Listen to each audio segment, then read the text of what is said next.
हाँ जी, राम राम सा। तो शुरू करें आज हम अपनी क्लास। कल आपको मैंने बताया था शब्दों का वर्गीकरण, आप लोगों को बहुत अच्छे से ध्यान में होगा। हम लोग पढ़ चुके थे कि सार्थक शब्दों का वर्गीकरण हम 4 प्रकार से करते हैं। एक अर्थ के आधार पर, कितने प्रकार के? 4 प्रकार के शब्द। एक रचना के आधार पर या व्युत्पत्ति और बनावट के आधार पर 3 प्रकार के शब्द, रूढ़, यौगिक, योग रूढ़। एक इतिहास, स्रोत, उत्पत्ति के आधार पर शब्द, कितने प्रकार के? 4। तत्सम, तद्भव, देशज, विदेशी। और एक रूप या प्रयोग के आधार पर शब्द जो 2 प्रकार के, एक विकारी एक अविकारी। अविकारी को और हम किस नाम से जानते हैं? अव्यय के नाम से। और अव्यय के कितने भेद बताए थे? 4। क्रिया विशेषण, समुच्चय बोधक, विस्मयादि बोधक, संबंध बोधक। और एक उन चारों का उपभेद निपात।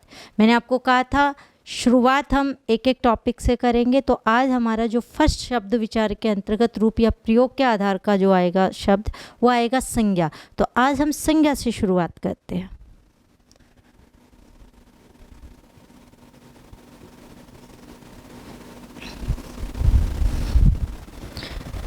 सबसे बड़ी बात है, अगर हम लोगों ने संज्ञा, सर्वनाम, विशेषण ये बहुत ढंग से कर लिया तो वाक्य शुद्धि अपने आप क्लियर है, क्योंकि हमें ये पता रह जाएगा कि आखिर है क्या चीज़, इसमें संज्ञा शब्द कौन सा है, सर्वनाम कौन सा है। तो उसी के तहत हम बात करें। फर्स्ट टॉपिक है संज्ञा।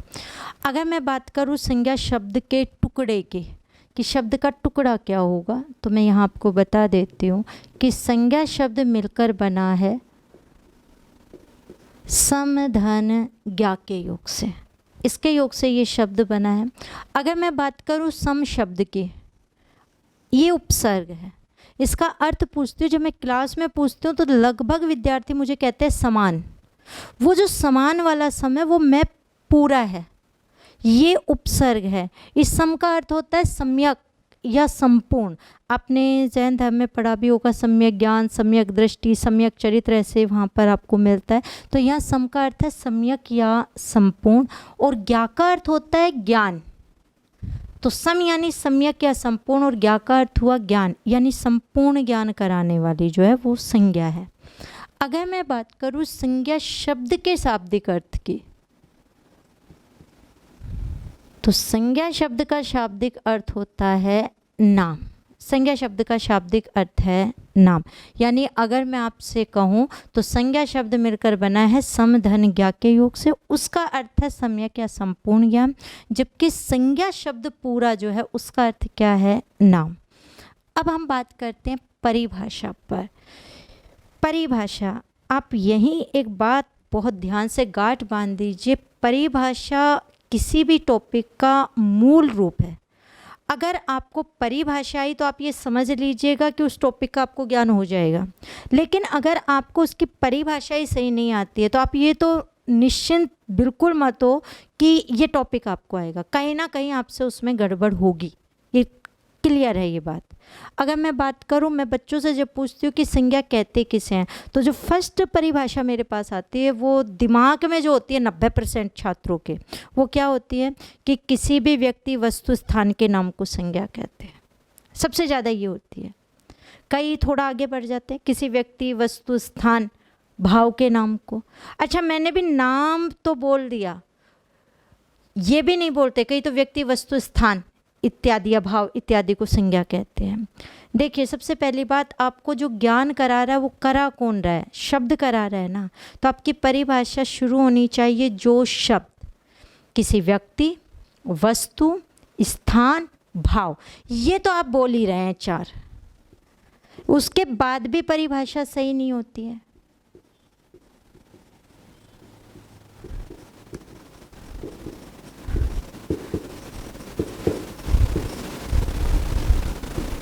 जो आपको एक चीज़ इसमें और ऐड करनी है वो है प्राणी, वो ज़रूर है। ये 4 तो आप बोल दोगे, व्यक्ति, वस्तु, स्थान, भाव। लेकिन आपको जो मैं बात कह रही हूँ वो एक और जो आपको करनी है, वो कौन सी करनी है? प्राणी। आप प्राणी को नहीं भूल सकते। क्यों? जैसे गाय है, घोड़ा है, ये चीज़ें आती हैं। अब वो गाय, घोड़ा, भैंस आप जब बात कर रहे हैं, ना व्यक्ति है, ना वस्तु है, ना स्थान है, ना भाव है, तो वो यहाँ आएंगे ही नहीं।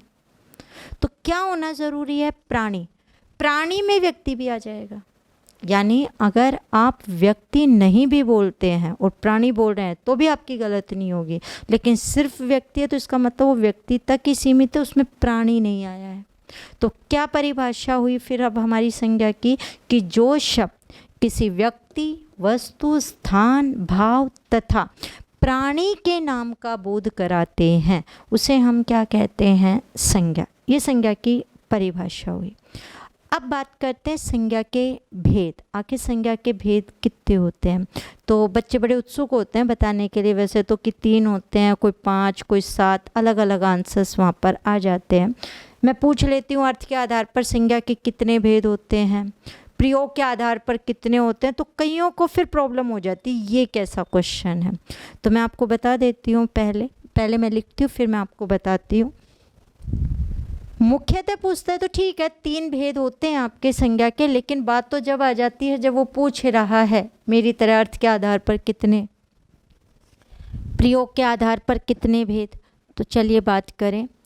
देखिए एक आप नाम पढ़ते हैं,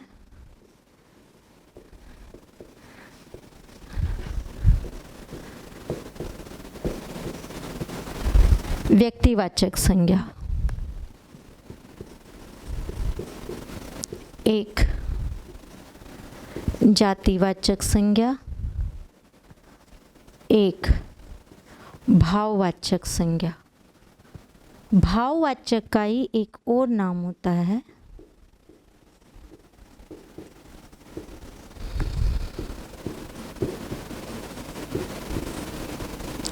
गुणवाचक संज्ञा। ये जाति के 2 भेद हम करते हैं,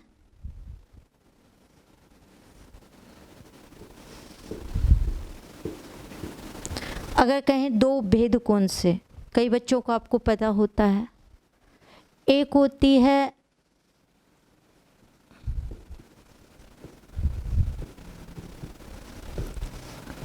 पदार्थवाचक संज्ञा।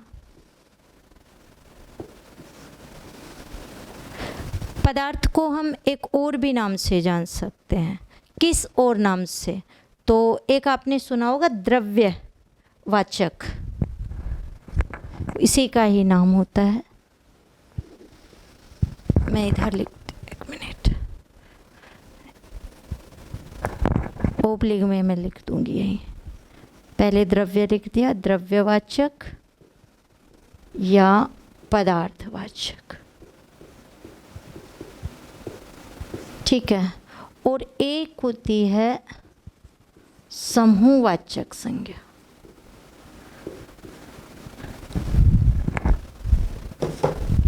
ये आपके लिए मैंने बोर्ड पर लिख दिया है। अब आप यहाँ पर देखिए ज़रा, अगर आपसे पूछे मुख्यतः कितने भेद, तो 3 हो गए, व्यक्ति, जाति और भाव। भाव का ही दूसरा नाम क्या हो चुका है? गुणवाचक। दूसरी बात, आपसे पूछे अर्थ के आधार पर कितने भेद, तो आंसर होना चाहिए 5। एक व्यक्ति, एक जाति, एक भाव। जाति के 2 भेद होते हैं, एक द्रव्यवाचक, द्रव्यवाचक का ही दूसरा नाम है पदार्थवाचक, और एक होती है समूह। तो ये 2 भेद किसके हैं? जाति। लेकिन ये 5 हम आपको अलग अलग पढ़ाते हैं, उदाहरण अलग होते हैं, यानी द्रव्य का उदाहरण अलग आएगा, समूह का अलग आएगा और जाति का उदाहरण अलग आएगा। इन तीनों के उदाहरण अलग अलग होंगे। यानी अगर बात करें अर्थ की तो 5 के अलग अलग उदाहरण आप पढ़ेंगे। तो अर्थ के आधार पर कितने भेद हुए? 5। प्रयोग के आधार पर 3 भेद। ऐसे कैसे? मान लीजिए कोई द्रव्य या पदार्थ का उदाहरण है और द्रव्य या पदार्थ ऑप्शन में नहीं है, तो उस द्रव्य या पदार्थ वाला जो उदाहरण है वो किसके अंतर्गत आ सकता है? जाति में। ऐसे समूह का कोई शब्द है और समूह ऑप्शन में नहीं है, तो समूह वाला उदाहरण किस में आ सकता है? जाति में। यानी इन दोनों के उदाहरणों में कौन सी संज्ञा हो सकती है? जाति। यानी हम उन दोनों के उदाहरणों में उनकी अनुपस्थिति में कौन सी संज्ञा का प्रयोग कर सकते हैं? जाति का। लेकिन कभी भी जाति का उदाहरण किस में नहीं आएगा? द्रव्य में या समूह में। यानी जाति का उदाहरण कभी इसमें नहीं आएगा, पर इन दोनों में कौन सी संज्ञा का प्रयोग हो सकता है? जाति का। तो प्रयोग के आधार पर संज्ञा के कितने भेद होंगे? 3। तो प्रयोग के आधार पर 3, अर्थ के आधार पर 5, मुख्यतः कितने ही होते हैं? 3। भाव का ही दूसरा नाम क्या है? गुण। अलग अलग हम पढ़ेंगे। संज्ञा में कुल मुख्यतः 3 प्रकार के क्वेश्चन बनते हैं। धीरे धीरे कैसे क्वेश्चन पूछा जाएगा मैं आपको बता दूंगी, कहाँ क्या प्रॉब्लम आएगा वो बता दूंगी। बस आपको इत्मीनान से इन चीज़ों को सुनना है, पढ़ना है और उसके बाद अपनी प्रैक्टिस करनी है, तब ये अपने आप आपका क्लियर हो जाएगा। तब तक सिर्फ आप ध्यानपूर्वक हर एक शब्द को ध्यान से सुनेंगे तो ये कंफर्म है टॉपिक पूर्ण रूप से क्लियर हो जाएगा आपका। तो हम शुरुआत करते हैं सबसे पहले कौन सी संज्ञा की? व्यक्तिवाचक संज्ञा की।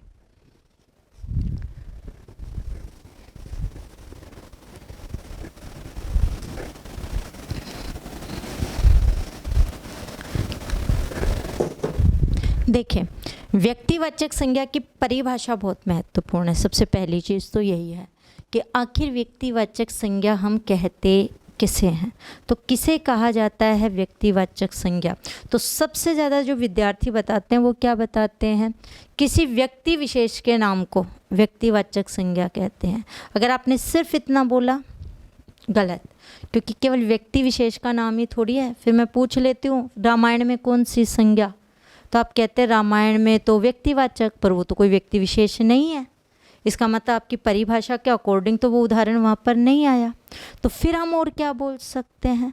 तो मैं आपको बता दूँ, यहाँ पर इसकी पूरी परिभाषा होती है किसी विशेष व्यक्ति, वस्तु, स्थान तथा प्राणी के नाम को व्यक्तिवाचक संज्ञा कहते हैं। विशेष शब्द या तो आप शुरू में लगा लें या आप लास्ट में लगा लें।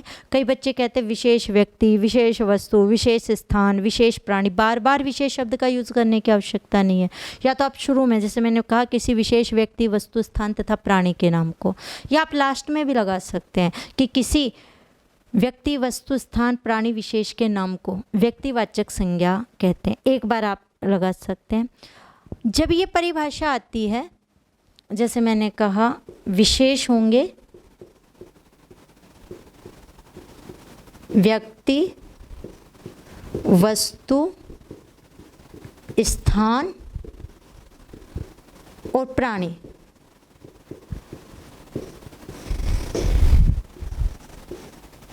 के नाम को,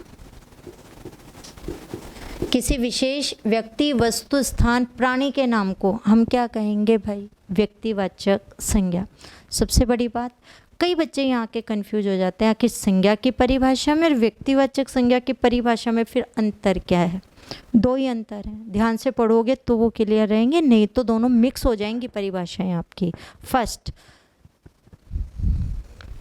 व्यक्तिवाचक की परिभाषा में विशेष शब्द का प्रयोग होता है, जबकि संज्ञा की परिभाषा में कभी भी विशेष शब्द का प्रयोग नहीं होगा। वहाँ पर ये नहीं आएगा विशेष। समझ में आई बात? सेकंड अंतर, संज्ञा की परिभाषा में भाव शब्द का प्रयोग था, लेकिन व्यक्तिवाचक में कौन से शब्द का प्रयोग नहीं हो रहा? भाव। इसमें भाव नहीं आएगा। ये दोनों के मध्य अंतर है, आपको पता चल चुका होगा। हम उदाहरण से ज़रा एक बार बात करते हैं आगे इसमें।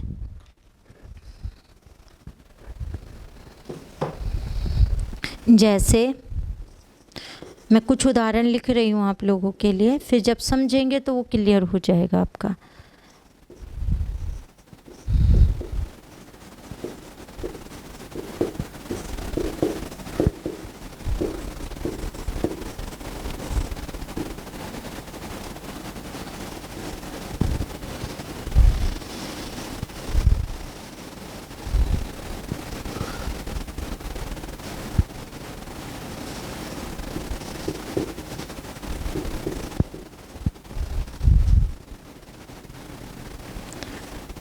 रामायण भी लिख देती हूँ।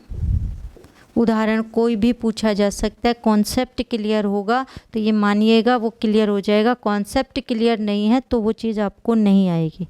समझ में आई बात? राम है, जयपुर है, ताजमहल है, सोनू है, रामायण है, हिमालय है, गंगा है,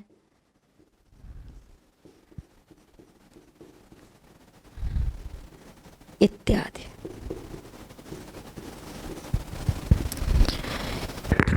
ये आपकी व्यक्तिवाचक की चीज़ मैंने आपको बता दी है। मैंने कुछ उदाहरण आप लोगों के लिए यहाँ लिख दिए हैं, राम, जयपुर, ताजमहल, सोनू, रामायण, हिमालय, गंगा इत्यादि। यहाँ जाकर के एक तो पहली चीज़ आदि और इत्यादि के मध्य अंतर मैं आपको बताना चाहूँगी कि आखिर आदि का प्रयोग कहाँ होता है और इत्यादि का प्रयोग कहाँ होता है। नॉर्मली हमारे विद्यार्थी हर जगह ही आदि लगाते हैं लास्ट में, उदाहरण लिखे नहीं, आदि। मैं आपको बता देती हूँ, आदि का प्रयोग सिर्फ और सिर्फ एक या दो उदाहरण के बाद ही किया जाता है। यानी मैं लिखती राम, जयपुर, तो मैं वहाँ लिख देती आदि।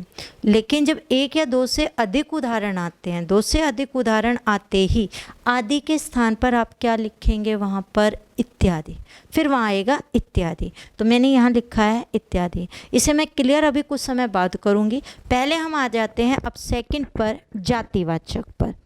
मैं यहीं लिख देती हूँ एक बार।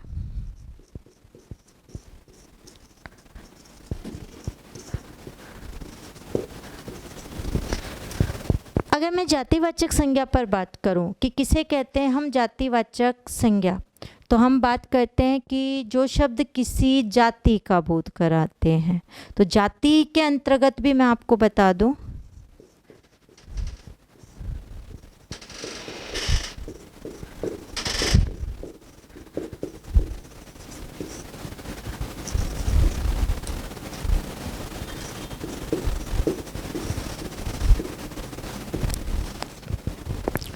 जातिवाचक व्यक्तिवाचक दोनों एक साथ समझी जाएंगे, इसलिए मैंने एक साथ लिख रही हूँ। जो जाति है वो भी किसकी होगी, या तो व्यक्ति की, या वस्तु, या स्थान, या प्राणी। यानी जाति इनमें से किसी की एक की होगी, व्यक्ति, वस्तु, स्थान या प्राणी की। तो वो चीज़ है। उदाहरण के अंतर्गत मैं बात करूँ इसमें,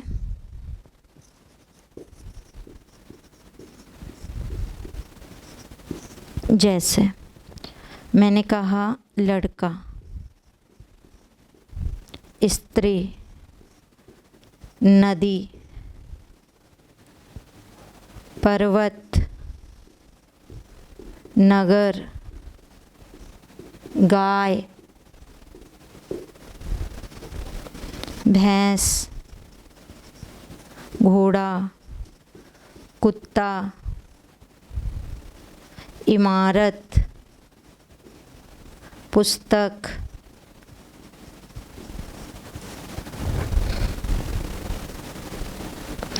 अगले उदाहरण इम्पोर्टेंट है, एग्जाम्स में आए हुए हैं।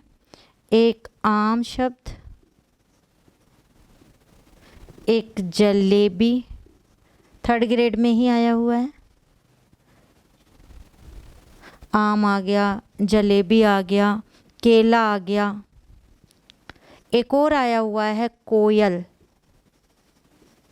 चिड़िया। ये सब के सब किसके अंतर्गत हैं, जाति में। तो अब हमें इन्हें समझना है। चलिए बात करते हैं इन्हें समझने की। मैंने आपके लिए लिख दिया है इसे, अब हम समझते हैं। अगर हम बात करें व्यक्ति, वस्तु, स्थान, प्राणी, विशेष होंगे व्यक्तिवाचक, और व्यक्ति, वस्तु, स्थान, प्राणी की जाति होगी तो किस में आ जाएंगे, जातिवाचक में। अब बात करूं मैं तो मैं आपसे ये कह सकती हूँ कि हमें जो भी व्यक्ति, वस्तु, स्थान या प्राणी नज़र आ रहे हैं, उन सब की कोई ना कोई एक क्या है, जाति है। सब किसी एक जाति में।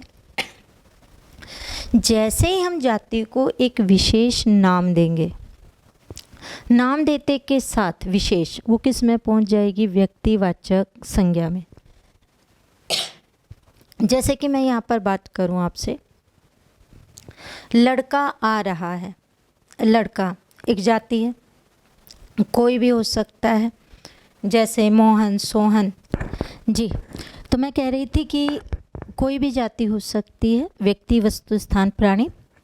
जैसे ही हम उसे विशेष नाम देंगे वो किसके अंतर्गत आ जाएगी, व्यक्तिवाचक संज्ञा में। जैसे मैं कहती लड़का आ रहा है। अब लड़का एक जाति है, कोई भी हो सकता है लड़का। मैंने जैसे ही लड़के को कोई नाम दिया, मोहन, सोहन, गणेश, दिनेश, राजेश, राकेश, नाम देते के साथ वो किस में आ गए, व्यक्तिवाचक में। मैंने कहा इमारत सुंदर है।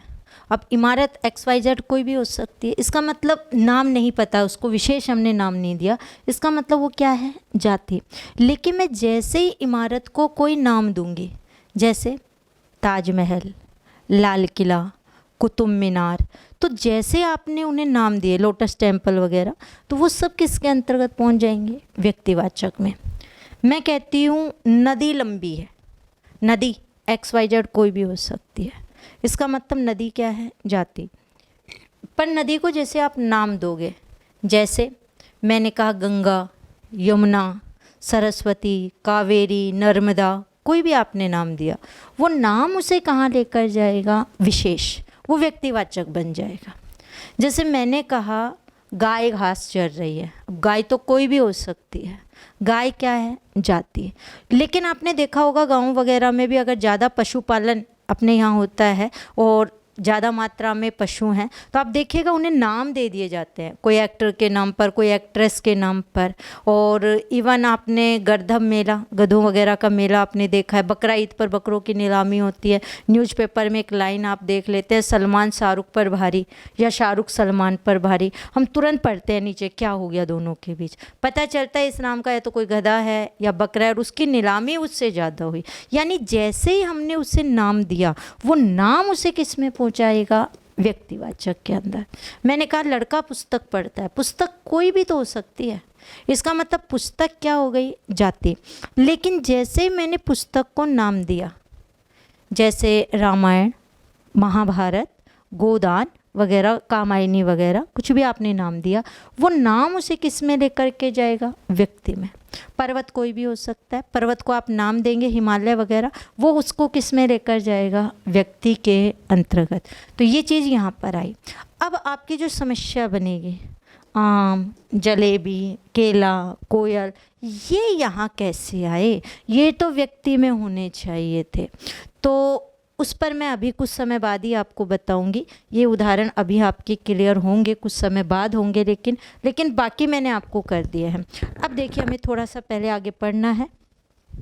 जाति के मैंने आपको 2 उपभेद बताए थे, ये मैं इसको रहने देती हूँ नीचे वाले को, क्योंकि आपको समझाना है कुछ इसमें पोर्शन।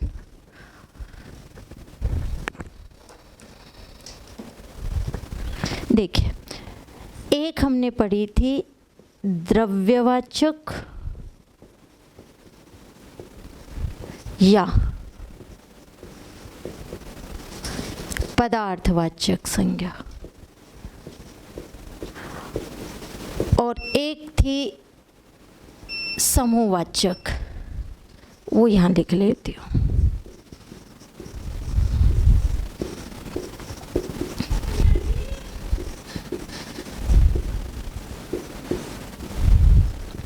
ये 2 हैं, एक द्रव्य या पदार्थवाचक और एक कौन सी हो गई, समूहवाचक। अगर मैं बात करूँ द्रव्यवाचक या पदार्थवाचक संज्ञा किसे कहते हैं और समूहवाचक किसे कहते हैं, तो परिभाषा तो सिंपल होती है, जो शब्द द्रव्य या पदार्थ का बोध कराएंगे उन्हें हम कहते हैं द्रव्य या पदार्थवाचक। यहाँ लिख देती हूँ मैं, जो द्रव्य या पदार्थ का बोध कराते हैं,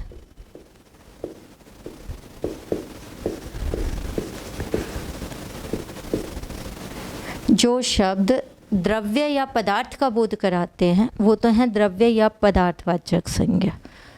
अब बात करें जैसे, तो जैसे उदाहरण के अंतर्गत आइए, शुरू के 3 उदाहरण इसके आए हुए हैं, कैसे आए थे वो मैं आपको बता दूंगी, पहले हम देख लेते हैं। लकड़ी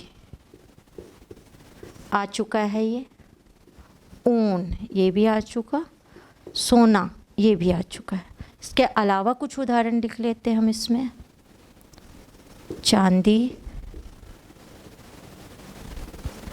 चांदी है, पीतल है, ये सारी जो भी धातुएं हैं वो सब इसमें आ जाती हैं आपके। इसके अलावा फल इसी में आएगा, एक मिठाई, इसी के अंतर्गत आएगा। फल है, मिठाई है, ये इसी के अंतर्गत आएंगे। इसके बाद अगर हम लोग बात करें, लकड़ी आ गया, ऊन आ गया, सोना चांदी, फल, मिठाई, दूध है, पानी है, सब यहीं पर है,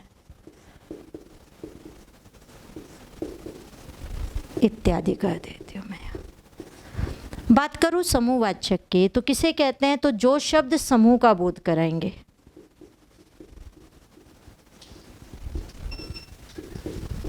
जो समूह का बोध कराते हैं।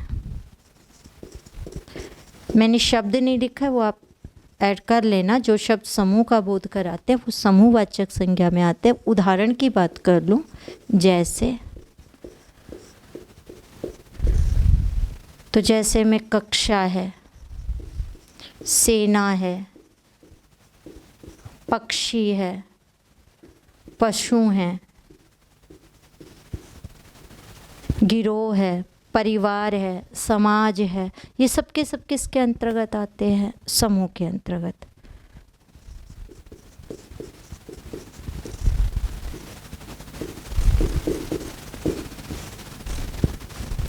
जी, अब आप इसे समझिए।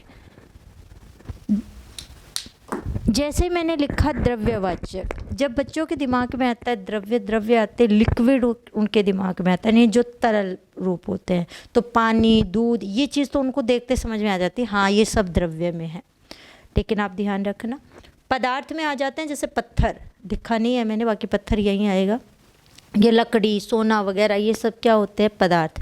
अगर मैं इसकी सीधी सी आपको बताऊं ट्रिक कि इसमें वस्तु आती है, और वस्तुएं भी कौन सी, तो मैं ये कह सकती हूँ नाप तथा तोल वाली वस्तुएं।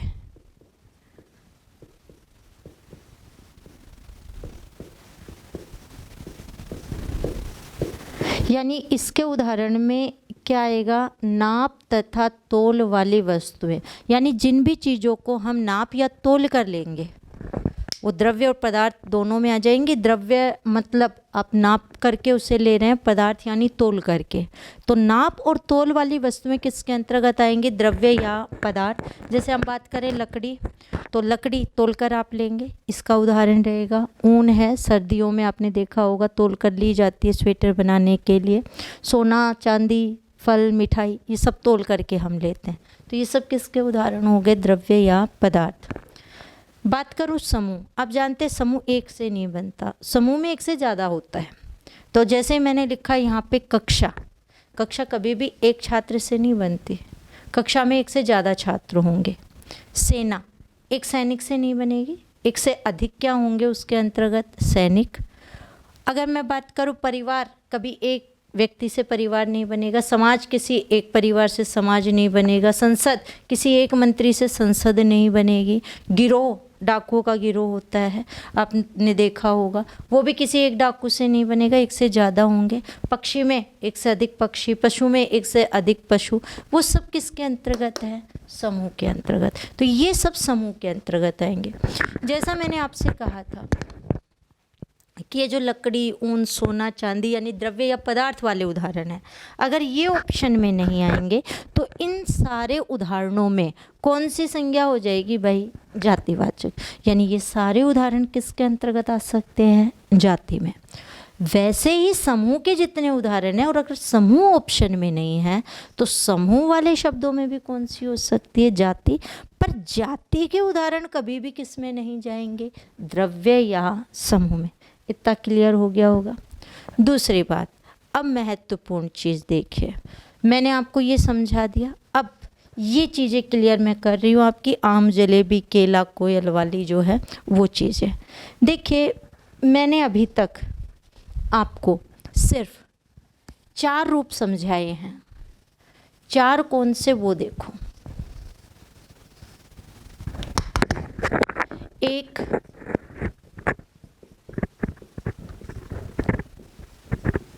व्यक्तिवाचक, एक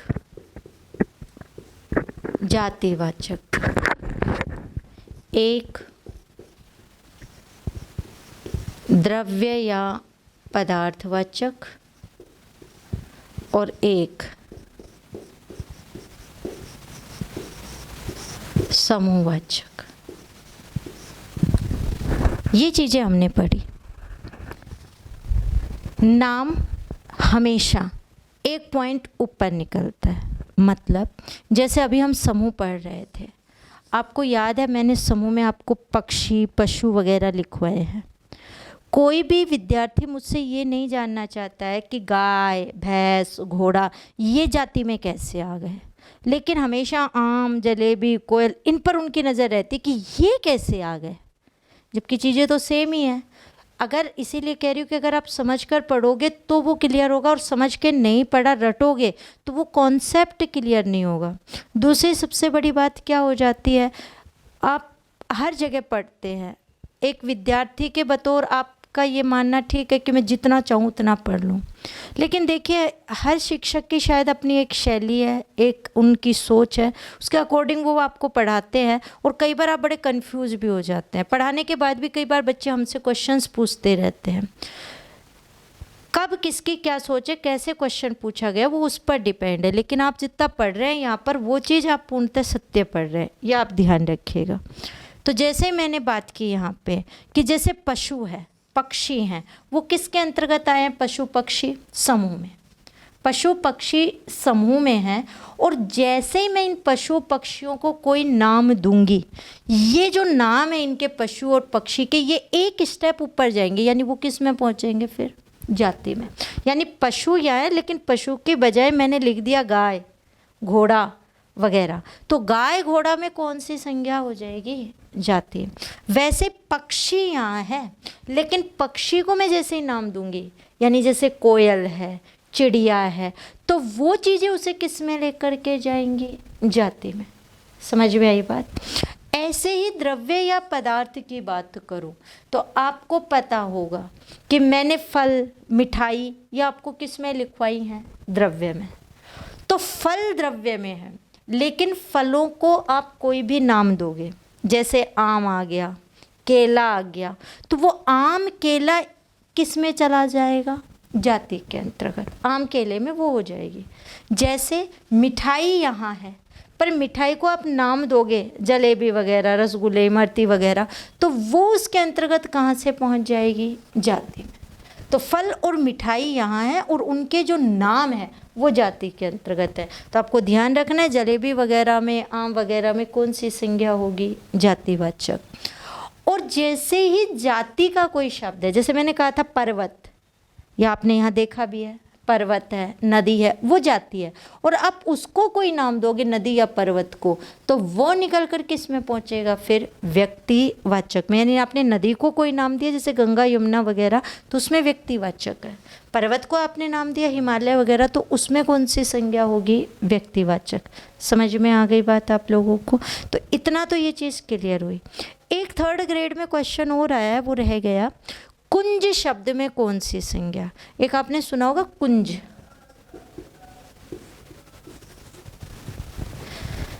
समूहवाचक इसका आंसर था। कुंजे आपने सुना होगा, एक आरती भी सुनी होगी, आरती कीजिए कुंज बिहारी की। छोटे छोटे पेड़ों का एक झुरमुट सा होता है, उसे कुंज कहते हैं। वो एक से ज़्यादा झाड़ियाँ होती हैं, समूह हो गया। समूह होते ही उसके अंतर्गत कौन सी संज्ञा हो गई, समूहवाचक। तो कुंज शब्द में कौन सी संज्ञा थी, समूह। थर्ड ग्रेड के अंतर्गत आया हुआ है, तो आप ये ध्यान रखिएगा, उसमें ये चीज़ आई। अब मैं फर्स्ट क्वेश्चंस पर आती हूँ। मैंने कहा था संज्ञा में 3 प्रकार के क्वेश्चन पूछे जाते हैं, तो ज़रा एक बार आप देखिए पहले प्रकार का प्रश्न।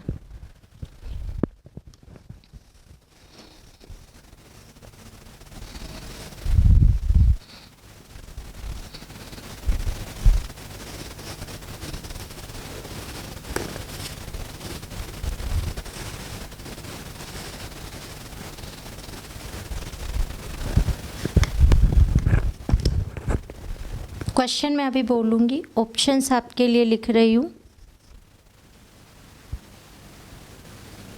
आया हुआ है क्वेश्चन,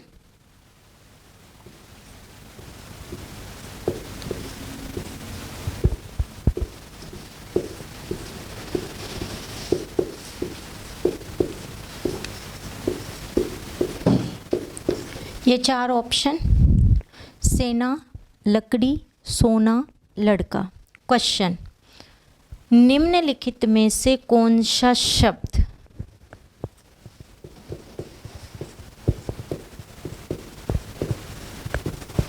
जातिवाचक संज्ञा का है?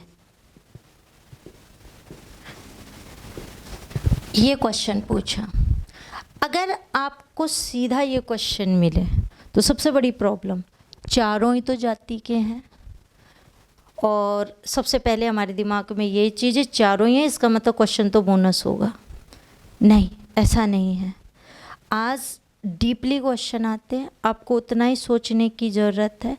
ये नहीं कह रही मैं हर बच्चे को नहीं पता, कुछ को आता है, लेकिन हमें तो वही बात करनी है जीरो से।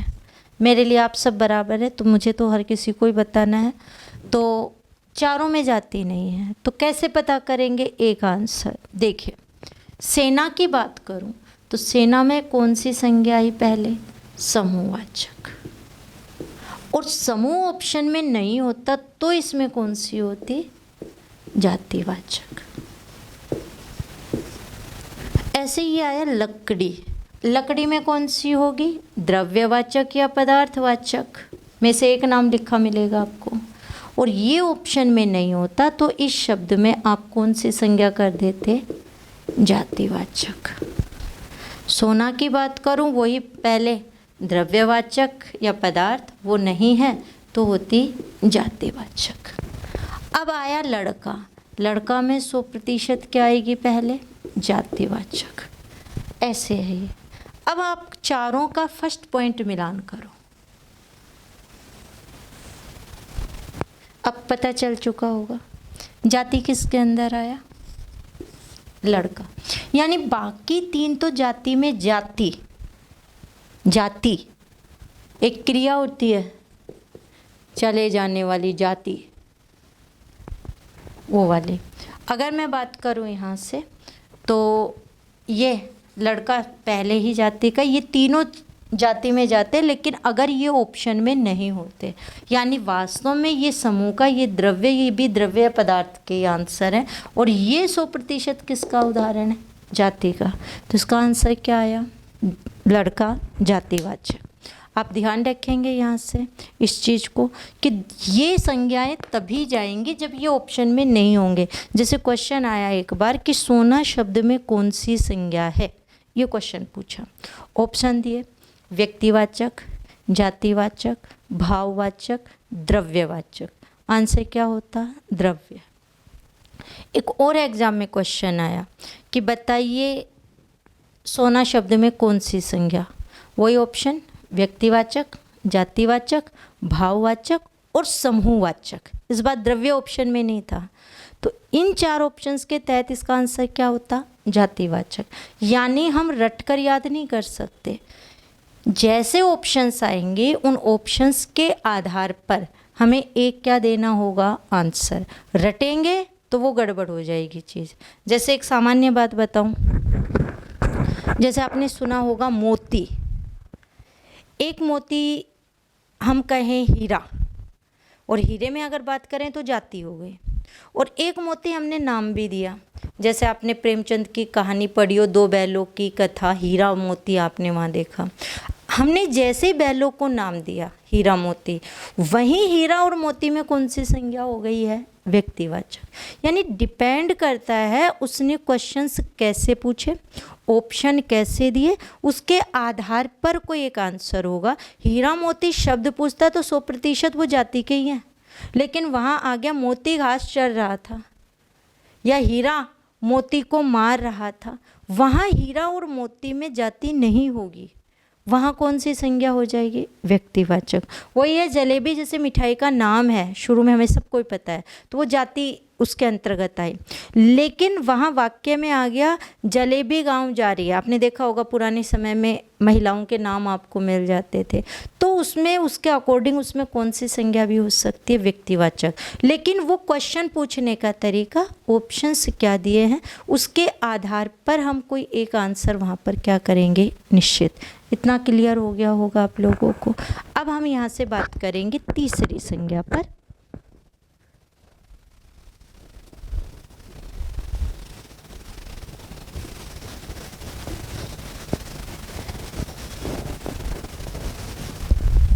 भाववाचक संज्ञा।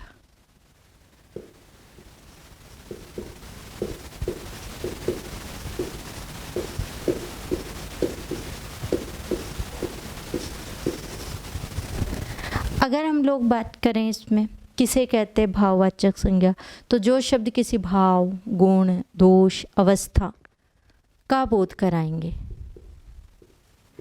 मैं लिख दूं,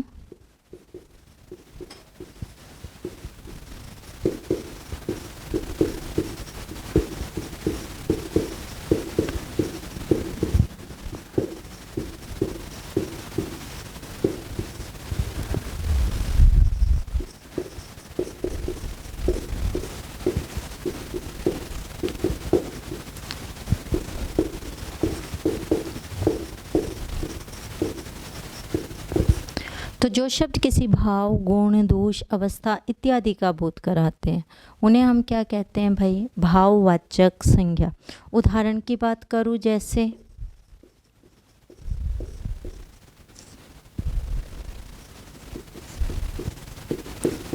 बुढ़ापा,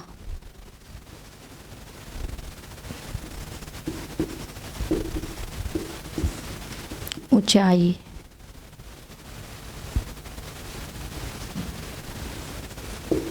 चोरी, पाप, भूख, प्यास, प्रार्थना इत्यादि।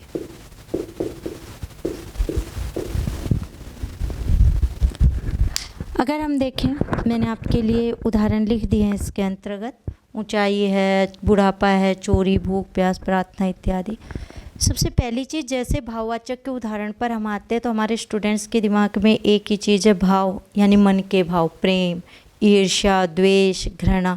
वो तो जन्मजात भाव है, वो तो है ही है। इसमें मैंने जो लिखे वो कुछ अलग भी लिखे, तो आपको ध्यान रखना है। बुढ़ापा, ऊंचाई, चोरी, भूख, प्यास, प्रार्थना, इन सब में भी कौन सी संज्ञा है? भाववाचक। समस्या, भूख, प्यास इनमें कैसे हो गई, या एग्ज़ाम में आ गया कि भूख शब्द में संज्ञा बताओ। अब आप लोग तो बड़े कंफ्यूज हो जाते हैं, इसमें संज्ञा कौन सी बताएं। तो मैं आपको यहाँ पर बता देती हूँ, एक संज्ञा दूसरी संज्ञा को दूर दूर तक क्रॉस नहीं करती है। आप टिप्स पर अलग अलग इन्हें ध्यान से कर सकते हो, गलत होने का चांस ही नहीं है। कहें कैसे? देखो, एक व्यक्तिवाचक थी, एक जातिवाचक है और एक भाववाचक। संज्ञा की परिभाषा में 5 शब्द मैंने आपको बताया, एक व्यक्ति, एक वस्तु, एक स्थान, एक भाव, एक प्राणी। जिनमें से व्यक्ति में 4 चीज़ें थी। 4 कौन सी थी? व्यक्ति था, वस्तु था, स्थान था और प्राणी, भाव नहीं था। जाति में भी व्यक्ति, वस्तु, स्थान और प्राणी था। यानी जो ना व्यक्ति है, ना वस्तु है, ना स्थान है और ना प्राणी है, इसका मतलब वो क्या है? भाव है। अब जैसे भूख शब्द दे दिया, अब वहाँ आप देखो, क्या भूख कोई व्यक्ति है, कोई वस्तु है, कोई स्थान है, कोई प्राणी है? इनमें से वो कुछ भी नहीं है। इनमें से कुछ भी नहीं है, इसका मतलब वो व्यक्ति और जाति तो हो ही नहीं सकता। तो फिर एक ही संज्ञा बची आपके पास, कौन सी? भाववाचक। इसका मतलब भूख शब्द में कौन सी हो गई? भाववाचक। अगर मैं बात करूं यहाँ पर बुढ़ापा, बुढ़ापा ना व्यक्ति है, ना वस्तु है, ना स्थान है, ना प्राणी है, इसका मतलब इसमें क्या हो गई? भाववाचक। तो कहने का जो ना व्यक्ति होगा, ना वस्तु होगा, ना स्थान, ना प्राणी, वो भाव। और जो व्यक्ति, वस्तु, स्थान प्राणी में से है तो जाति है, और अगर हमने उसे विशेष नाम दे दिया तो वो किस में पहुंच जाएगी? व्यक्तिवाचक में। समझ में आ गई इतनी बात? एक चीज़ और, मैंने आपको द्रव्यवाचक में बताया था, नाप तथा तोल वाली चीज़ द्रव्य या पदार्थ में आती है। वहाँ जाकर कई बच्चे जब खुद पढ़ रहे होते हैं तो बड़े कंफ्यूज हो जाते हैं। कैसे? वो सोच रहे होते हैं, जैसे घर पे गए, आपने पढ़ा, हाँ लड़का जातिवाचक है, ये इसमें आ गई नाप तोल वाली चीज़ें, समूह वाली चीज़ें, इसमें बड़ा सरल है। फिर वो जैसे जैसे पढ़ते जाते हैं उनके दिमाग में आता है, क्यों भाई, लड़के को भी तो नापा जा सकता है, लड़के को भी तो तोल सकते हैं। वहीं पर कक्षा है, कक्षा भी तो नापी जा सकती है, और नाप तोल वाली चीज़ें तो द्रव्य में है। फिर सब मिक्स हो जाता है। तो आपने देखा होगा, वहाँ मैंने बहुत ध्यान से आपके लिए एक चीज़ खुद ने लिखी है कि नाप तथा तोल वाली वस्तुएं। आपको वस्तु याद नहीं रहता, बस आपको सिर्फ याद रहता है नाप और तोल, आप रटते हैं उससे। तो वस्तु की बात की है, उसमें सिर्फ वस्तुएं आएंगी नाप और तोल वाली।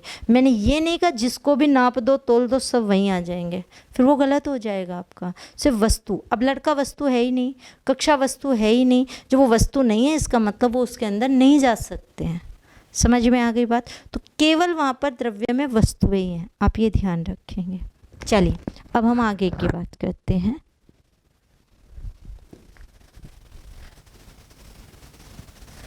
इतना पढ़ाने के बाद अब सेकंड पैटर्न का क्वेश्चन मैं आपको बता रही हूँ, जो पूछा जाता है वाक्य में। किसी भी एक शब्द को रेखांकित करके पूछ लेते हैं, आए हुए क्वेश्चंस भी हैं, तो मैं बच्चों से पूछ लेती हूँ। वहाँ पे आया हुआ है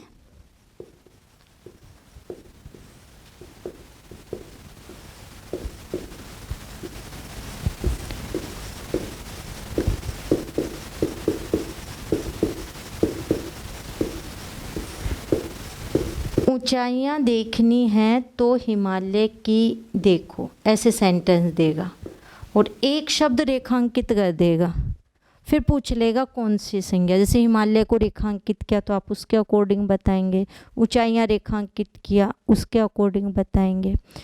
ऊंचाइयाँ में ई की मात्रा छोटी रहेगी, बड़ी नहीं आएगी, आपको ये ध्यान रख लेना है। लगभग बच्चे ई की मात्रा बड़ी करते हैं, आती छोटी है। तो उसे पूछा था रेखांकित पद ऊंचाइयाँ किया था, कौन सी संज्ञा। बच्चे जैसे ही देखते हैं तुरंत कहते हैं ये तो भाववाचक है, और वो गलत है। जैसे एक क्वेश्चन और आया था, सभी की प्रार्थनाएं व्यर्थ नहीं जाती, व्यर्थ नहीं जाती हैं। उसमें प्रार्थनाएं शब्द रेखांकित था। अगर हम बात करें प्रार्थनाएं जो शब्द है, इसमें भी बच्चे जैसे देखते हैं भाववाचक, जबकि ये भाववाचक नहीं है, तो ये जातिवाचक संज्ञा के उदाहरण है। अब समस्या ये जातिवाचक आखिर हो कैसे गई? तो एक्चुअली हमारे स्टूडेंट्स के दिमाग में एक ही चीज़ होती है, बस व्यक्ति जाति भाव की परिभाषा क्लियर हुई और संज्ञा टॉपिक क्लियर हो गया। नहीं, ये मानिए कि जो चीज़ें अब आप समझने जा रही हैं वो हैं महत्वपूर्ण हमारे पॉइंट्स, जिनको याद रखना आपके लिए बहुत ही ज़रूरी है। तो हम ज़रा बात कर लें यहाँ उन पॉइंट्स पर।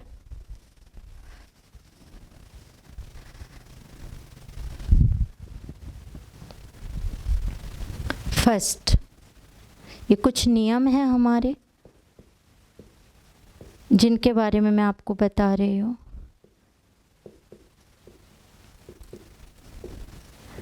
भाववाचक संज्ञा के स्थान पर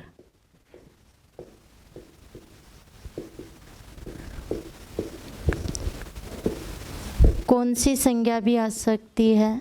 जातिवाचक।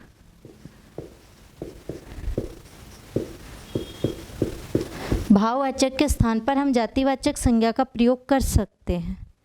कब कर सकते हैं? लेकिन एक्चुअली भाववाचक का प्रयोग सदैव एक वचन में होगा।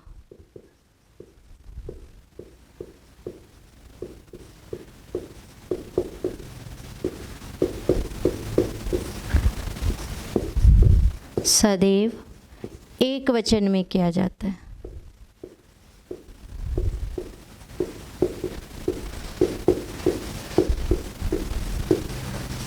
यानी भाववाचक संज्ञा सदैव किस में आएगी? एक वचन में। तो आपको भाव पता चल जाएगा।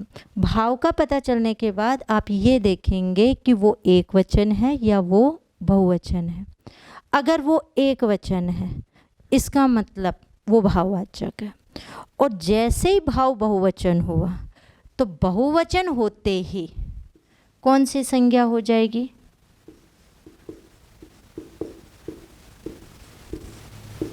बहुवचन होने पर जाति का प्रयोग होता है।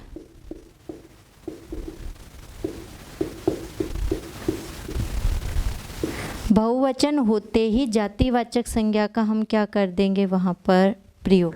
तो एक वचन में भाव और बहुवचन में भाव में जातिवाचक संज्ञा का प्रयोग होगा। तो ऊंचाई शब्द में 100% भावी है, प्रार्थना शब्द में भी 100% भावी है। यानी अगर मैं कह देती मोहन भगवान से प्रार्थना करता है और फिर मैं प्रार्थना रेखांकित करती, तो 100% प्रार्थना शब्द के अंतर्गत कौन सी संज्ञा ही होती है? भाव।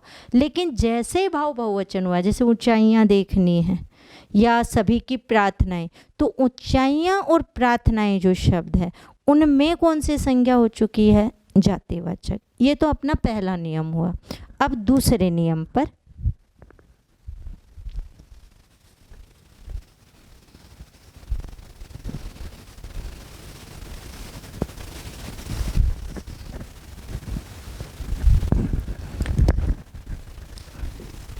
बात करें हम दूसरे नियम की, तो जातिवाचक जो संज्ञा है वो व्यक्तिवाचक को भी हम जातिवाचक में परिवर्तित कर सकते हैं। यानी व्यक्तिवाचक संज्ञा के स्थान पर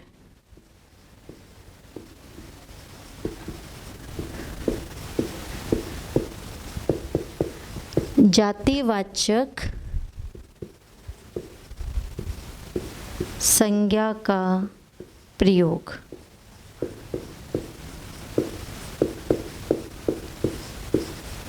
यानी व्यक्तिवाचक के स्थान पर भी हम जातिवाचक संज्ञा का क्या कर सकते हैं? प्रयोग। यानी ये चीज़ें मैं आपको इसलिए बता रही हूँ कि आप रट नहीं सकते हो, जैसे भी क्वेश्चन पूछा जाए उसके आधार पर आपको आंसर देने हैं। जैसे क्वेश्चन आया हुआ, देश में अनेक विभीषण, विभीषण शब्द शब्द शुद्धि में भी बहुत आ जाता है। देश में अनेक विभीषण पैदा हो गए हैं। ये विभीषण शब्द रेखांकित कर दिया। या देश में अनेक जयचंद हैं, ऐसे, और जयचंद शब्द को क्या कर दिया? रेखांकित।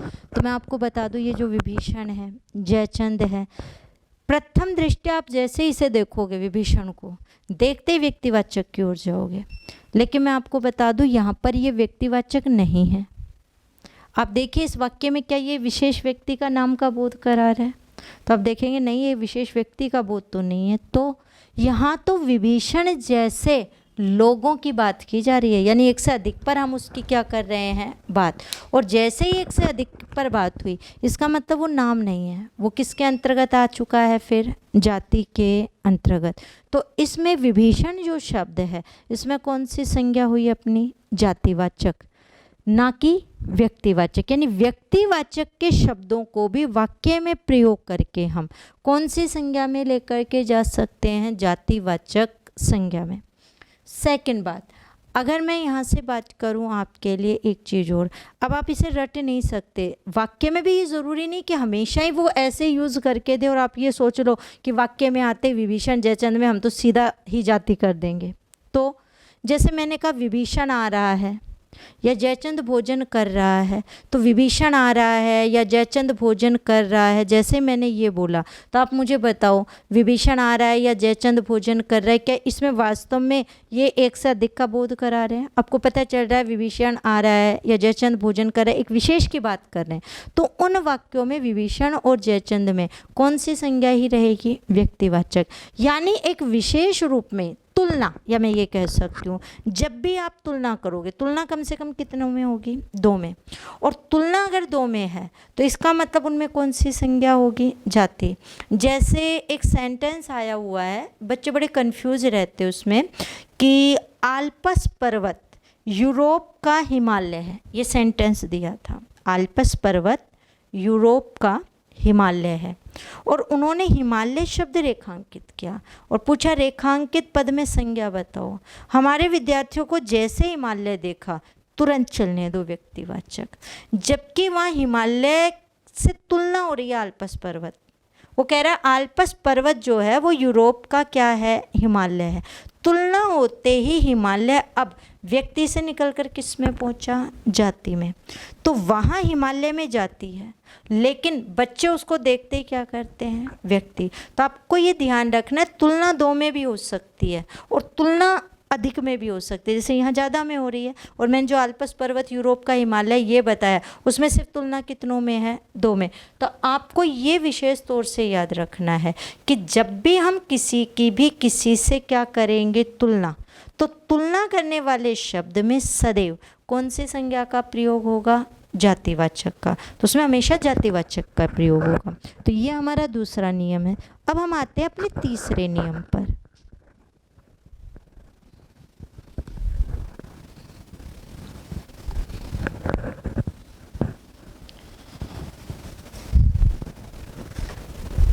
जी, नियम तीसरा, तीसरे के अकॉर्डिंग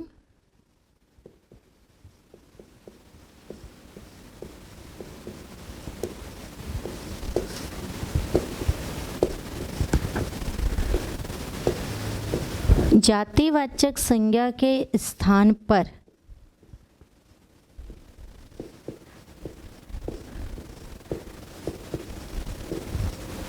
व्यक्तिवाचक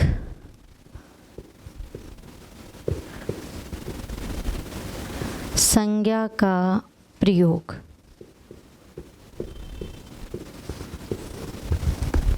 यानी जातिवाचक संज्ञा को भी हम किसके अंदर बदल सकते हैं, व्यक्तिवाचक में। यानी अब आप धीरे धीरे देख रहे हैं वाक्य में प्रयोग करके हम कभी भी एक शब्द को दूसरी संज्ञा के अंदर लेकर जा सकते हैं। इससे पहले आपने देखा विभीषण और जयचंद, नाम होते ही सीधे हमें व्यक्ति दिखते हैं, लेकिन वाक्य में यूज होते हैं उन्हीं के अंदर कौन सी संज्ञा हो सकती है, जाति। तो क्वेश्चन देखना है, ऑप्शंस देखने, उसके बाद कोई एक आंसर आपको क्या करना है, डिसाइड। रट नहीं सकते हो, समझ करके उन चीज़ों को आप क्या कर सकते हैं, क्लियर। अगर मैं यहाँ पर बात करूँ आए हुए क्वेश्चन पर, तो वहाँ पर देखिए आप 3-4 बार आ लिया, ये सेकंड ग्रेड में भी आया है। महात्मा जी ने देश को स्वतंत्र कराया। सेकंड, नेताजी अब नहीं रहे। ऐसे वाक्य दिया, 2 रेखांकित कर दिया, एक में महात्मा, एक में नेता। नियम से देखें तो महात्मा कोई भी साधु संत हो सकता है, इसका मतलब एक जाति दिखाई होनी चाहिए आपकी नज़र में। नेता में XYZ कोई भी नेता हो सकता है, तो आप तो प्रथम दृष्टया देखते उसे भी जाति के अंतर्गत ही सोचें। लेकिन आप इन वाक्यों में देखें, क्या वास्तव में यहाँ महात्मा कोई साधु संत का बोध हो रहा है क्या? अगर आप ये पूरा सेंटेंस देख रहे हैं तो आपको विशेष तौर से पता चल रहा होगा यहाँ महात्मा कोई साधु संत का बोध नहीं करा रहा, बल्कि महात्मा गांधी जी का बोध करा रहा है। नीचे वाले में नेता में यहाँ कोई भी नेता का बोध नहीं हो रहा, बल्कि यहाँ नेता सुभाष चंद्र बोस का आपको बोध करा रहा है। यानी शब्द तो जाति के ही हैं, लेकिन इन वाक्यों में ऐसे प्रयोग हो रहे हैं कि ये जाति का बोध न कराकर हमें किसी विशेष व्यक्ति के नाम का क्या करा रहे हैं, बोध। यानी जाति के शब्द होते हुए भी विशेष व्यक्ति के नाम का बोध करा रहे हैं, इसलिए इनमें कौन सी संज्ञा होगी, व्यक्तिवाचक। कई बच्चे अपने दिमाग में यहाँ एक साइकोलॉजी बना लेते हैं, क्या, अरे जाति के शब्द के बाद जैसे ही जी आया, जी आते ही वो व्यक्तिवाचक में बदल जाता है। अगर आप ऐसा सोच रहे हैं तो पूर्णतः गलत है। इस जी का यहाँ से कोई लेना देना नहीं है। जी होते हुए भी जाति का शब्द जाति में रह सकता है, और बिना जी के भी जाति का शब्द व्यक्तिवाचक के अंतर्गत आ सकता है। अगर हम लोग बात करें यहाँ कैसे, तो वो सुन लो अब आप लोग। यहाँ पर सबसे अहम बात, जैसे मैं कहती हूँ आपसे, महात्मा जी प्रवचन सुना रहे हैं, मैंने ये सेंटेंस बोला, महात्मा जी प्रवचन सुना रहे हैं, और यहाँ मैं महात्मा रेखांकित करती हूँ, तो महात्मा जी प्रवचन सुना रहे हैं, यहाँ इसमें महात्मा किसी विशेष व्यक्ति का बोध हो रहा है क्या? आप देखेंगे कोई विशेष का नहीं है, कोई भी साधु संत हो सकते हैं, जबकि उसके आगे जी भी लगा हुआ है। यानी उसमें कौन सी संज्ञा है? जाति। वो जाति के ही अंतर्गत अपने यहाँ पर आया है। अगर मैं आपसे कहूँ, जैसे आपने पढ़ा था देसी रियासतों का एकीकरण, देसी रियासतें एकीकृत की गई थी, किसने की थी? सरदार वल्लभ भाई पटेल ने। किस नाम से प्रसिद्ध हुए थे? लौह पुरुष। अगर मैंने कहा लौह पुरुष ने देसी रियासतों का एकीकरण किया, तो यहाँ लौह पुरुष कोई लोहे का पुरुष तो है नहीं, तो लौह पुरुष यहाँ किसके लिए आया? सरदार वल्लभ भाई पटेल के लिए। तो लौह पुरुष के अंतर्गत कौन सी संज्ञा आ गई? इसके अंतर्गत व्यक्तिवाचक। तो कहने का मतलब रट नहीं सकते, जैसा क्वेश्चन पूछा जाएगा उसके आधार पर आप अपना कोई एक उत्तर क्या करेंगे? डिसाइड करेंगे। ये अपना सेकंड पैटर्न कंप्लीट हुआ। अब हम आ रहे हैं अपने थर्ड पैटर्न की ओर। अगर मैं बात करूं इसमें थर्ड पैटर्न कौन सा, तो आपने पढ़ा होगा भाववाचक संज्ञा का निर्माण। आजकल क्वेश्चन भी बहुत उससे आ रहे हैं।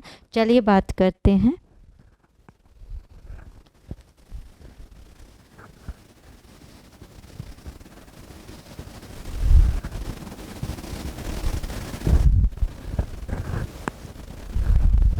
अगर हम भाववाचक संज्ञा के निर्माण की बात करें तो यहाँ मैं लिख देती हूँ,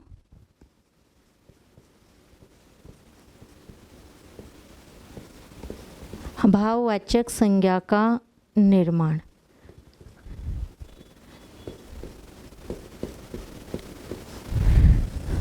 क्वेश्चन आया कि भाववाचक संज्ञा का निर्माण हम कितने प्रकार से कर सकते हैं। ये न्यूमेरिकल आया था, संख्यात्मक 2 3 4 5। तो अगर हम बात करें भाववाचक का निर्माण हम मुख्यतः 5 प्रकार से कर सकते हैं। एक संज्ञा के माध्यम से, संज्ञा में भी मैं बात करूं करने को आप व्यक्तिवाचक से भी कर सकते हो, लेकिन उसमें गिने चुने उदाहरण हैं जो लगभग आप बनाते हैं। वो मेजॉरिटी जो रखते हैं वो कौन सी संज्ञा की रखते हैं? जाति। तो कई जगह आपको ये दोनों अलग अलग लिखे मिल जाते हैं, तो आप ये ध्यान रखिएगा कि संज्ञा से उत्तर संज्ञा में भी जो मेजॉरिटी होती है वो कौन सी की होती है? जाति की। जैसे मैंने कहा बनने को व्यक्ति से भी बन जाएगा, राम है उससे बन जाएगा, ईश्वर से बन जाएगा, आत्मा से बन जाएगा, तो वो आपको वहाँ पर पता चल जाएगा। तो एक तो जातिवाचक संज्ञा से बना सकते हैं हम, एक सर्वनाम से बना सकते हैं, एक विशेषण से, एक क्रिया या धातु से, और एक अव्यय से। आप देख रहे होंगे पूरी व्याकरण ही आ गई है यहाँ, पूरे विकारी के पार्ट आ गए हैं चारों के चारों, और अविकारी भी आ गया है। 5 प्रकार से हम भाववाचक का निर्माण करते हैं। अब बात आती है आखिर हम भाववाचक इनसे बनाएंगे कैसे। तो कहा यह जाता है शब्दों के अंत में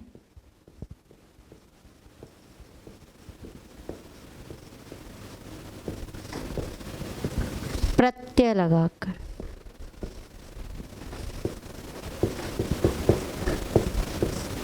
शब्दों के अंत में प्रत्यय लगाकर हम भाववाचक का क्या कर सकते हैं? निर्माण। लेकिन मैं आपको बता दूं ये चीज़ भी 100% सही नहीं है। हाँ 95% सही है, इसलिए हर बुक में आपको ऐसा लिखा हुआ मिलेगा कि शब्दों के अंत में प्रत्यय लगाकर भाववाचक का निर्माण होता है। लेकिन मैं आपको बता दूं 5 से 7% शब्द ऐसे होते हैं जिनके अंत में से प्रत्यय हटा कर के भाववाचक बनता है। इवन अगर आपको थोड़ा सा याद है लास्ट वाले भाववाचक संज्ञा के उदाहरण याद होगा, मैंने उसमें एक शब्द लिखवाया था भूख, प्यास, पाप, कुछ ऐसे शब्द थे। भूख, प्यास, पाप भाव के हैं और आप देखेंगे उनके अंदर कोई भी प्रत्यय नहीं है। एक चीज़ जो मेरे दिमाग से निकल गई थी मैं अभी आपको बता दूं कि मैंने आपको बताया था कि भाववाचक के अंतर्गत जैसे जन्मजात भाव होते हैं, प्रेम, ईर्ष्या, द्वेष, घृणा, और एक मैंने आपको लिखवाया था बुढ़ापा वगैरह, जैसे उसमें चोरी वगैरह, ऐसे कुछ शब्द थे। अब वहाँ पर सबसे बड़ी समस्या क्या है? क्वेश्चन आया हुआ कि भाववाचक संज्ञा बताओ कौन सा है। अब एक ऑप्शन में उसने दे दिया बुढ़ापा और एक ऑप्शन में दे दिया ईर्ष्या। अब आपके लिए समस्या, क्योंकि नियम से तो ईर्ष्या भी भाव ही है, और बुढ़ापा भी भाव ही है, लेकिन आप दोनों ऑप्शन तो लिख नहीं सकते, आंसर तो कोई एक ही देना होगा। तो आप ये ध्यान रखिएगा, इसका आंसर कभी भी ईर्ष्या नहीं होगा, पहले आंसर बुढ़ापा होगा। यानी जो जन्मजात भाव हैं वो कभी भी पहले आंसर में नहीं आएंगे, ऐसा आ चुका है क्वेश्चन में। तो आपको ये विशेष तौर से ध्यान रखना है कि जन्मजात भाव हमेशा सेकंड प्रायोरिटी पर होंगे, क्योंकि वो हैं हमेशा से ही जो हमने बनाए हैं, जैसे मैंने कहा बुढ़ापा वगैरह, वो हमारी पहली प्रायोरिटी के अंतर्गत रहेंगे। तो जैसा मैं आपसे कह रही थी, अब वापस से हम इस पर आते हैं कि हम शब्द के अंत में क्या लगाकर करेंगे, भाववाचक का निर्माण प्रत्यय।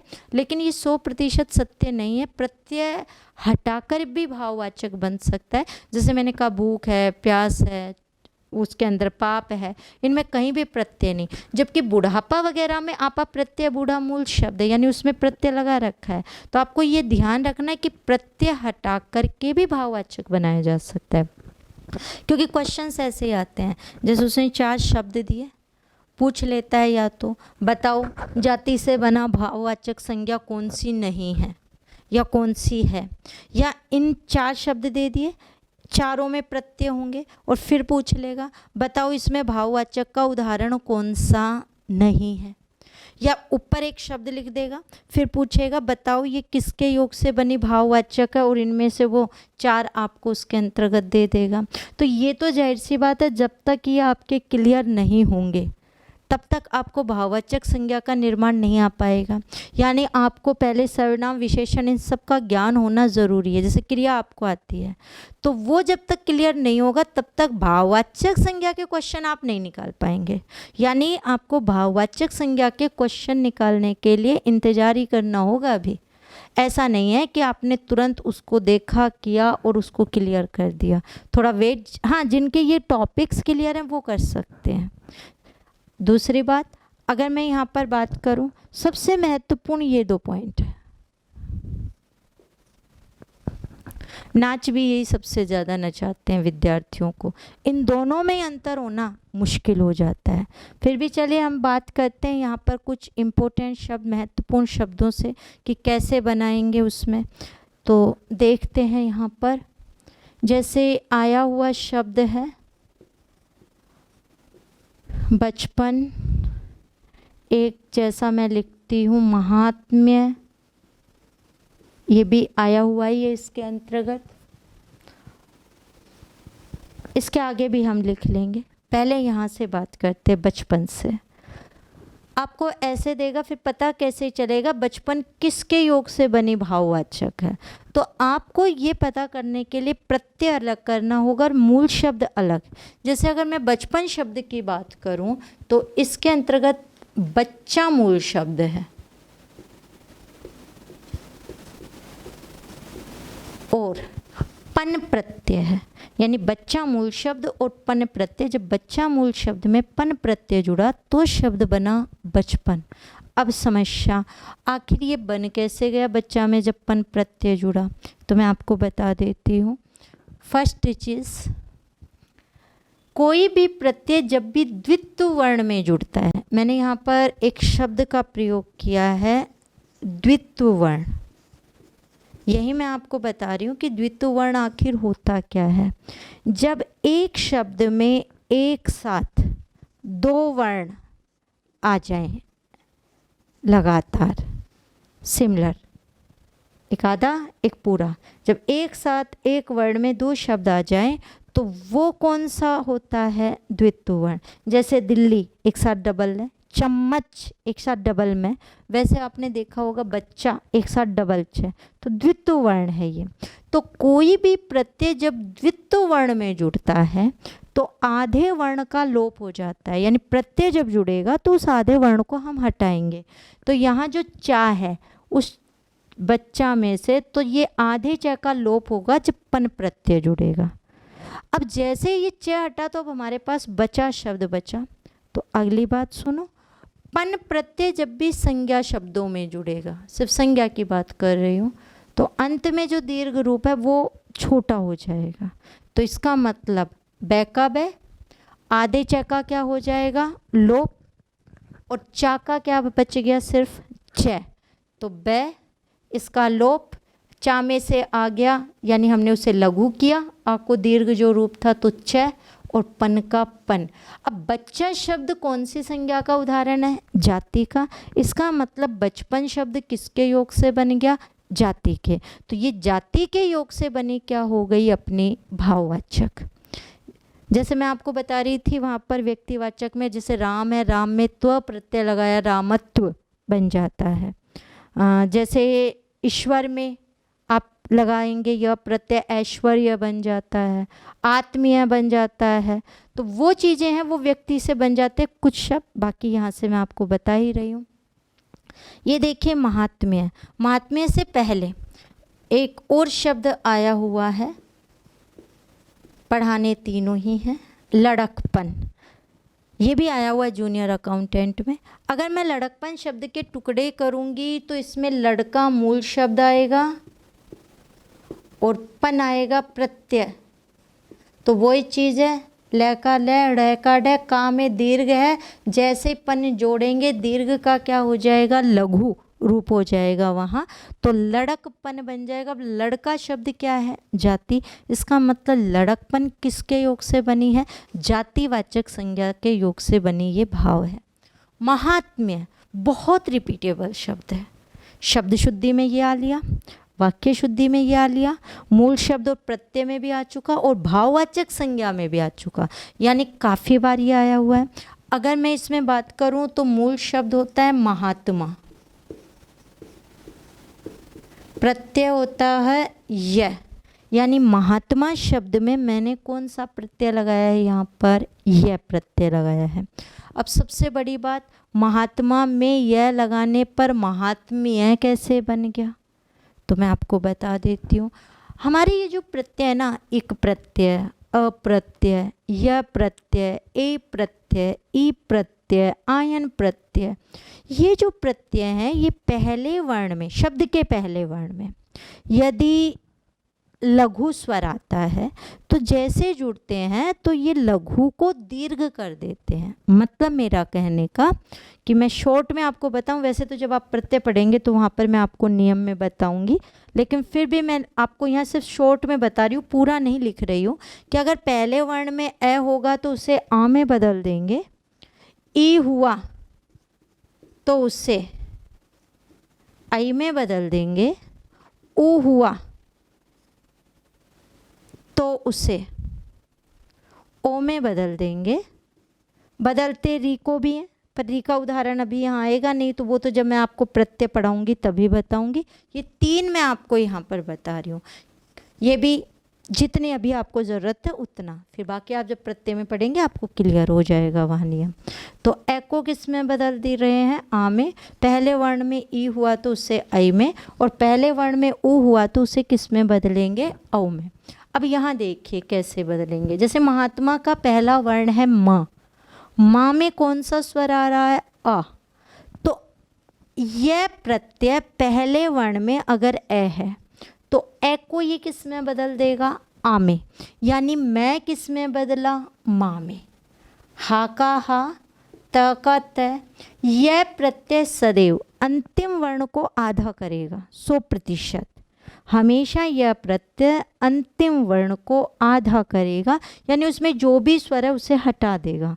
तो यहाँ अंत में है माँ, माँ में से आ हटेगा, जैसे ही स्वर हटेगा व्यंजन आधा होगा, तो मैं हो गया आधा, और यह का यह। तो महात्मा में कौन सा प्रत्यय लगा? यह। तो शब्द क्या बना? महात्म्य बना। अगर हम लोग बात करें महात्मा शब्द व्याकरणिक रूप से क्या है? जातिवाचक संज्ञा है। तो महात्म्य किसके योग से बन गया? जातिवाचक संज्ञा के योग से बना हुआ ये क्या हो गया है? भाववाचक रूप हो चुका है।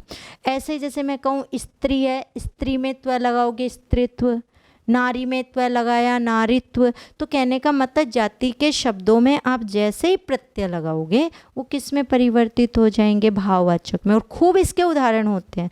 तो मेनली जाति है, बाकी संज्ञा लिख सकते हैं, मैंने कहा व्यक्ति से भी बना सकते हैं, लेकिन उसमें ज़्यादा शब्द नहीं है।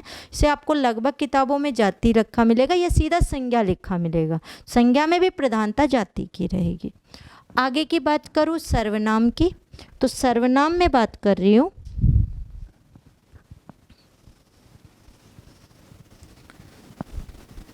इसको मैं ऊपर लिख दूंगी आपके लिए।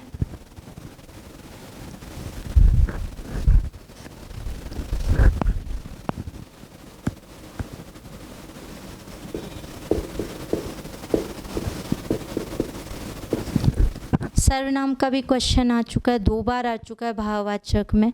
अपना से आया हुआ है इसमें, अपना दोनों रूप आ चुके हैं, पन और त्व। उससे पहले मैं आपको एक चीज़ और समझाना चाहूँगी यहीं पर ही, पर चलिए पहले यहीं से बात कर लेते, फिर आगे आएगी तब बताती हूँ। अपना में पन लगा तो अपनापन, और अपना में त्व प्रत्यय जुड़ा तो बना अपनत्व।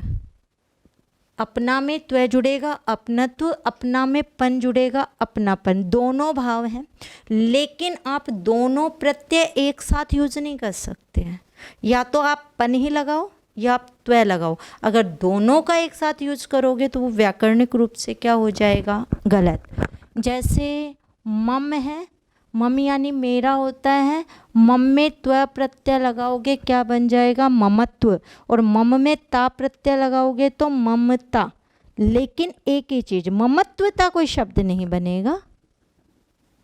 अहम, अहम यानी होता है मैं, अहम में कार प्रत्यय लगाओगे क्या बनेगा शब्द, अहंकार। शब्द बनेगा अहंकार। वहाँ पर अहम का अर्थ बता चुकी हूँ मैं। ऐसे निज है, निज में ता लगाओगे तो निजता, और त्व लगाओगे तो निजत्व, लेकिन निजत्वता कोई शब्द नहीं बनेगा वहाँ पर। तो कहने का मतलब एक प्रत्यय लगा सकते हो, मतलब जोड़ दोनों सकते हो, पर यूज जब करोगे शब्द बनाकर तो दोनों में से किसी एक ही का यूज उसके अंतर्गत होगा।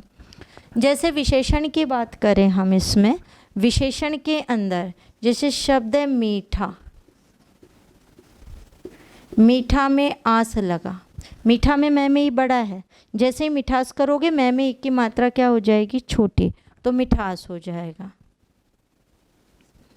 सुंदर, सुंदर में यह प्रत्यय लगाओगे तो बन जाएगा सौंदर्य।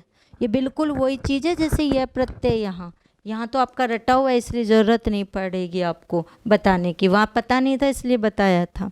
ये देखो सुंदर में सु में ऊ, ऊ को किस में बदला था, औ में, आपको याद होगा अभी कुछ समय पहले लिखा, तो ऊ का औ, न द र होगा आधा और यह, तब शब्द बन जाएगा सौंदर्य। तो सौंदर्य में यह प्रत्यय, और सुंदर में ता प्रत्यय लगाओगे तो शब्द बनेगा सुंदरता, लेकिन सौंदर्यता कोई शब्द नहीं होगा। जैसे मैं अभी आपको बताने वाली थी जो चीज़ वो मैं अब बता रही हूँ आपको।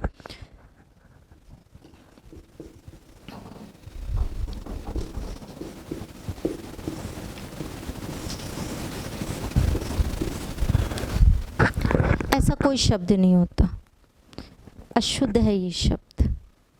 वाक्य शुद्धि में आ लिया, शब्द शुद्धि में भी आ चुका है। सौंदर्यता कोई भी शब्द नहीं होता है, या मैं आपसे ये कहूँ कभी भी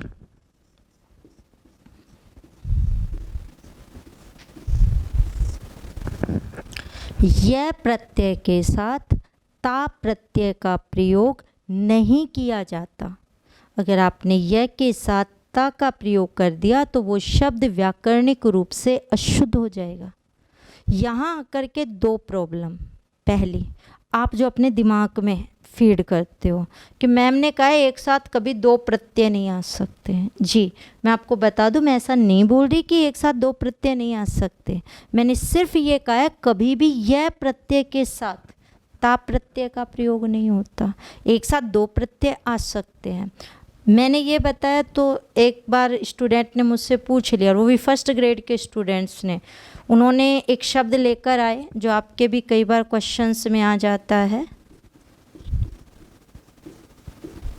ये शब्द। एक स्टूडेंट मुझसे पूछ रहा है कि क्या ये शुद्ध है शब्द।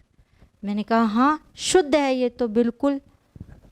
फिर वो यही चीज़ कह रहा है, पर आप तो कह रहे थे ना यह के साथ ता का प्रयोग अशुद्ध होता है। दूसरा बच्चा एक पूछता है राष्ट्रीयता के अंतर्गत, मैडम ये जो शब्द है इसमें प्रत्यय सही है क्या। शुद्ध है प्रत्यय की दृष्टि से। मैं कि हाँ सही है, पर आप तो कह रहे थे ना एक साथ दो प्रत्यय नहीं जुड़ सकते। तो मैं आपको बता दूं, मैंने ऐसा नहीं किया एक साथ दो प्रत्यय नहीं जुड़ सकते, जुड़ सकते हैं, इसमें जुड़ा हुआ है।